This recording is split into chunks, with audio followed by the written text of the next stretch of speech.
Ada doa mantan, pesta pernikahan heboh, pelaminan mendadak roboh, pengantin melongo kaget. Setiap pengantin tentunya ingin hari pernikahan mereka berjalan lancar. Namun terkadang ada saja hal tak terduga yang terjadi di hari pernikahan. Seperti halnya yang terjadi di hari pernikahan pasangan Malaysia ini. Di hari pernikahan mereka tiba-tiba pelaminan roboh. Melihat itu, kedua pengantin pun tampak melongo kaget.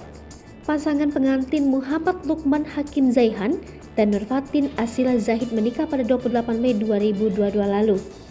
Pengantin pria yang akrab disapa Lukman mengungkapkan, dia tidak menyalahkan siapapun atas kejadian itu. Malah menurutnya hal itu adalah kenangan unik dari hari pernikahannya. Video kejadian itu pun viral setelah diunggah di TikTok.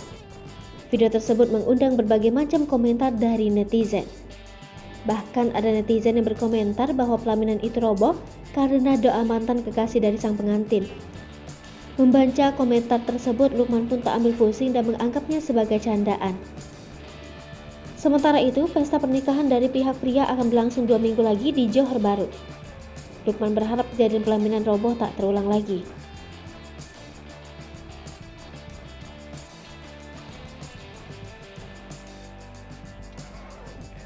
That's me. You're probably wondering how I ended up in this situation.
Hai pemirsa Sri Popo TV, jangan lupa komen, like, dan subscribe, serta tonton terus berita-berita terupdate lainnya ya.